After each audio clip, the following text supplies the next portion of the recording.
அதிமுக வந்து பாஜகவோட கூட்டணி உறுதியா இருக்கு. ஏற்கனவே நீங்க என்டிஏ கூட்டணியில இருக்கீங்க. இப்போ வந்து வரும் சட்டமன்ற தேர்தலில் நீங்க எவ்வளவு சீட்டு கேட்க போறீங்க? தொடர்ந்து என்டிஏ கூட்டணியில இருப்பீங்களா? அதிமுக போனதுக்கு அப்புறம் எப்படி சார் உங்களுடைய நிலைப்பாடு எப்படி இருக்கும்? உங்களுக்கு நல்லா தெரியும், கடந்த ஒரு வருடமாக நான் சொல்லிட்டு வரேன், திமுகங்கிற அந்த தீய சக்தி கூட்டணியை வீழ்த்தணும்னா தேசிய ஜனநாயக கூட்டணி இன்னும் பலப்பெறணும். அதுக்காக அம்மாவின் தொண்டர்கள் எந்த கட்சியில இருந்தாலும் எல்லாரும் ஓர் அணியில இணைந்து தேசிய ஜனநாயக கூட்டணிக்கு வரிசைக்குன்னு சொன்னேன். அதுதான் இப்ப நடந்திருக்கு. அது மாத்திரம் இல்ல, இன்னும் மற்ற கட்சிகள் திமுக என்கிற இந்த தீய சக்தியின் ஆட்சியை, மக்கள் விரோத ஆட்சியை முடிவு கொண்டு வர எந்த கட்சிகள் எல்லாம் அதுக்காக முனைப்போடு இருக்கிறார்களோ அவர்கள் அனைவரும் எங்கள் கூட்டணியை ஆதரிக்க வேண்டும் சொன்ன, அதுவும் விரைவில் நடக்கும் என்ற நம்பிக்கை இருக்கு. தேர்தல் நேரத்தில் எங்கள் நிர்வாகிகள், தொண்டர்கள் இவர்களின் விருப்பத்திற்கு ஏற்ப எங்கெல்லாம் எங்களுக்கு நல்ல வேட்பாளர்கள் இருக்கிறார்களோ அவர்களுக்கு கூட்டணியில உறுதியாக நாங்கள் தேவையான இடங்களை பெற்று திமுக ஆட்சியை முடிவுக்கு கொண்டு வர அம்மா மக்கள் முன்னேற்ற கழகம் கூட்டணியில எல்லோரையும் அனுசரித்து செல்வோம். பெண்களை பற்றியும் மதத்தை பற்றியும் வந்து அவதூறா பேசுனதுனால அவர் மீது நம்பிக்கை இல்லா தீர்மானம் கொண்டு வரணும்னு நீங்க நயனா நாகேந்திரன் பொன்முடி மேல ஆளுநரை சந்திச்சு சட்டமன்றத்தில் தீர்மானம் கொண்டு வர கொடுத்துருங்க. திமுகவில் பெரும்பாலானவர்கள் தாங்கள் எல்லாருக்கும் மேலாகவும் பிக் பாஸ் ஆட்டிடியூட்ல அவர்கள் தான் அறிவாளிகள், அவர்கள் தான் எல்லாம் தெரிந்தவர்கள் போல நிறைய பேர் பேசி வருவாங்க. அது திரு கருணாநிதி அவர்கள் காலம் தொட்டு தொடர்ந்து வருவது உங்களுக்கு தெரியும். அவர்கள் யாரையும் மதிப்பதில்லை, குறிப்பாக பெண்களை சமமாக மதிப்பதில்லை.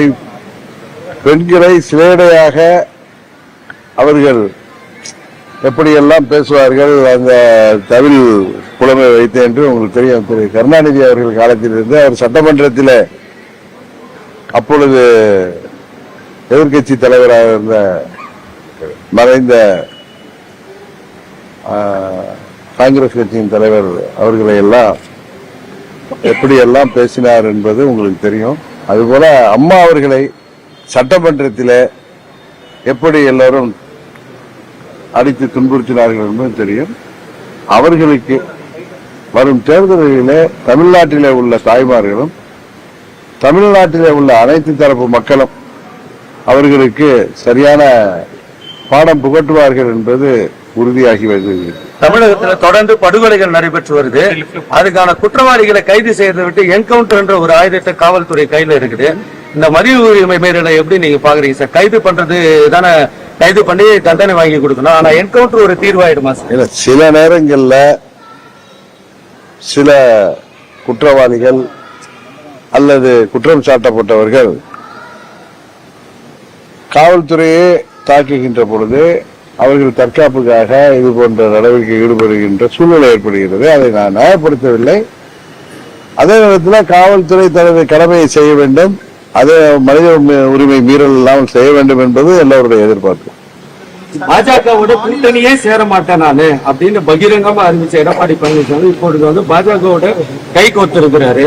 அவருடைய வார்த்தைகள் எப்படி பாக்குறீங்க சார்? ஏற்கனவே 2021 வரை பாரதிய ஜனதா கட்சிக்கு கூட்டணி வைத்தவர் தான் அவரு.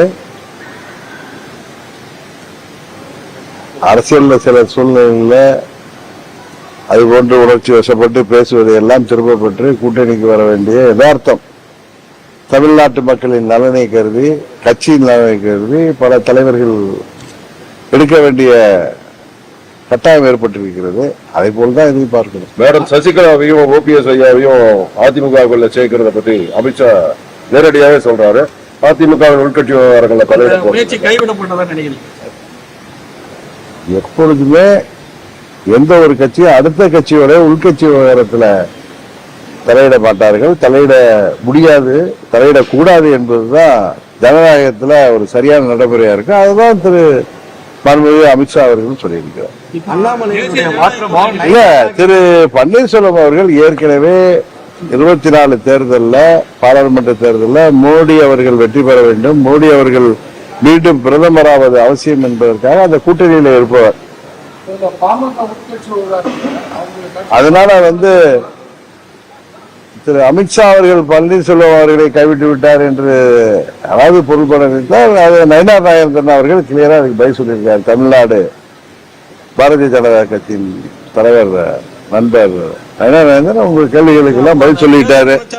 ஒரே மேடையில் இருப்பாங்களா? இதெல்லாம் தேர்தல் நேரத்தில் இதெல்லாம் கேட்க வேண்டிய கேள்வி எல்லாம் இந்த நேரத்தில் கேட்கறீங்க. அண்ணாமலையினுடைய மாற்றமோ நயினார் நாகேந்திரனுடைய புதிய நியமனமோ தமிழக பாஜக அரசியல் வட்டாரத்துல நீங்க கூட்டணியில் இருக்கிறதுனால எந்த அளவுக்கு அது வெற்றி அடைகின்ற மாதிரி? இல்ல அதாவது பொதுவாக கடந்த 3 ஆண்டுகளில நண்பர் அண்ணாமலை அவர்களின் செயல்பாடு மிகவும் சிறப்பாக இருந்தது. திமுகவிற்கு சிம்ம சொப்பனமாக விளங்கினார். புதிய தலைவராக தேர்ந்தெடுக்கப்பட்டிருக்கிற நண்பர் நயினார் நாகேந்திரன் அவர்களே சொல்லியிருக்கிறார்கள், திரு அண்ணாமலை அவர்களையும் பாரதிய ஜனதா கட்சியையும் இருந்து யாராலும் ஓரம் கட்ட முடியாது. அவருடைய செயல்பாடு சிறப்பானது. அவர் எங்களது சொத்து என்று சொல்லியிருக்காரு. அதிலே உங்களுக்கு பதில் இருக்கிறது. உடனடியாக ஆன்மீக பயணம் என்னங்க ஜெயலலிதா முன்னெடுக்கிற அரசியலா இருக்குமா உங்களோட நகர்வுகளோ அதிமுக அமித்ஷா முன்னெடுக்கிற அரசியலா இருக்குமா வருங்காலத்துல? நாங்கள் எல்லாம் அம்மாவுடைய தொண்டர்கள். அம்மாவை பார்த்து அம்மாவிடம் அரசியல் பயின்றவர்கள். என்றைக்குமே எங்கள் அரசியல் அம்மாவை முன்னெடுத்து தான் இருக்கும். அம்மாவின் லட்சியங்களையும் கொள்கைகளையும் தொடர்ந்து அடுத்த நூற்றாண்டுக்கு கொண்டு செல்கின்ற கருவியாக அம்மா மக்கள் முன்னேற்ற கழகம் செயல்பட்டு வருகிறது. எதுங்க சந்திப்பு அமித்ஷா தானே இருந்தது. பாரதிய ஜனதா கட்சி இந்தியா முழுவதும் ஆளுகின்ற ஒரு கட்சி. அந்த கட்சியின் முக்கியமான தலைவர் அந்த பத்திரிகை சந்திப்பு நடத்துகிறப்ப அவருடைய சந்திப்பாகத்தான் இருக்கும். அது திடீர் ஆன்மீக பயணம் திடீர்லாம் இல்லைங்க. ஒரு 3 நாள் போயிட்டு வரேன்னு சொல்லிருக்காரு. 14ஆம் தேதி வந்துருக்காரு. மாநில உரிமை மீட்புக்குழு அமைச்சிருக்காங்களா சார்? யாரு? திமுக அவங்க ஆட்சியில இருந்தப்பெல்லாம் 74ல இருந்து கச்சத்தீவு நமது உரிமையை, தமிழ்நாட்டு உரிமையை விட்டுக் கொடுத்தவர்கள் அவர்கள். காவிரி பிரச்சனையில அந்த ஒப்பந்தத்தை காலாவதியாக விட்டவர்கள் திமுகவினர். இந்த நீட் தேர்வை பத்தி நீங்க பேசுறாங்களா? நீட் தேர்வு வருவதற்கு அவர்கள் கூட்டணியாக இருந்த காங்கிரஸ் கட்சி ஆட்சியில தான் வந்தது. அதுபோல தமிழ்நாட்டு மக்களை வாட்டி வதைக்கின்ற பல்வேறு திட்டங்கள், மீத்தேன், ஈத்தேன் போன்ற திட்டங்களை கொண்டு வந்தது திமுக ஆட்சியில. இதெல்லாம் இன்றைக்கு மக்கள் ஆட்சி மேல மிகவும் கோபமான மனநிலையில் இருக்கிறதுனால அதையெல்லாம் திசை திருப்புவதற்காகவும் தேசிய ஜனநாயக கூட்டணி தினம் தினம் பலப்பட்டு வருவதாலும் பயத்தில் அவர் சட்டமன்றத்தில் இது போன்ற தீர்மானங்களை நிறைவேற்றி வருகிறார் என்பதுதான் உண்மை. சார், இப்ப ஜெயக்குமார் போன்ற ஆட்கள் எல்லாம் அதிருப்தியில் இருக்கிற மாதிரி ஒரு தகவல் வருது. அவரேதான் நேற்று பதில் சொல்லியிருக்காரு. அது போல இருப்பதா தெரியல, என்ன தெரியுது அவருடைய பதில் இருந்து. எடப்பாடி கட்சியில இணைக்கிறதுக்காக அவரே போவீங்களா? இதே மாதிரி உங்களுடைய கற்பனைக்கெல்லாம் நான் பதில் சொல்ல விரும்புறேன். இல்ல இதெல்லாம் நீண்ட நாட்களாக இல்ல எது கற்பனையான விஷயம்லாம் இல்ல. ஒரு கட்சி கூட்டணியிலிருந்து விலகிய கட்சி மீண்டும் கூட்டணிக்கு வருவது அது அந்த தொண்டர்கள் விருப்பப்பட்டது. தமிழ்நாட்டு மக்கள் அனைவருமே அம்மாவின் தொண்டர்கள் அனைவரும் ஓர் அணியில் இணைந்து திமுக வீழ்த்த வேண்டும் என்று விருப்பப்பட்டதுதான் நடந்து வருது. தவிர உங்களுக்கு வேண்டுமானால் கற்பனையா இருக்கும்.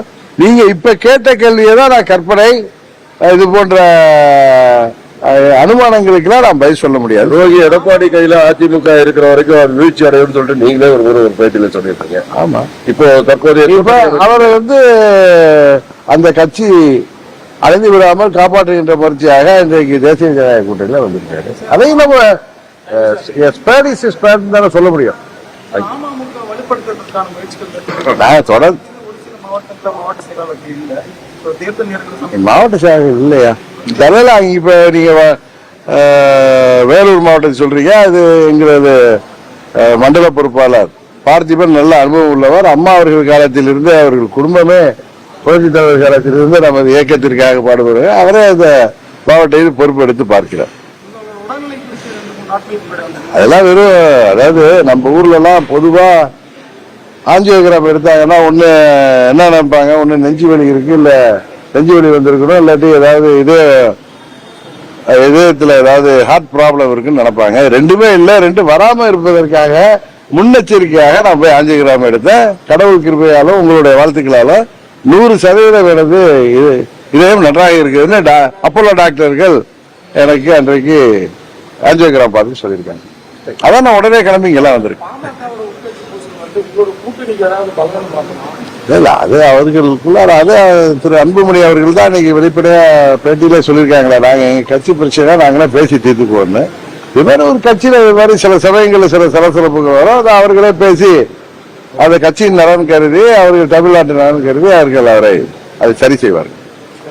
ஒரு குடும்பம் இருந்தா இது போன்ற பிரச்சனைகள்லாம் வரும், அதை அவங்களே சரி பண்ணிக்குவாங்க. Thank you sir.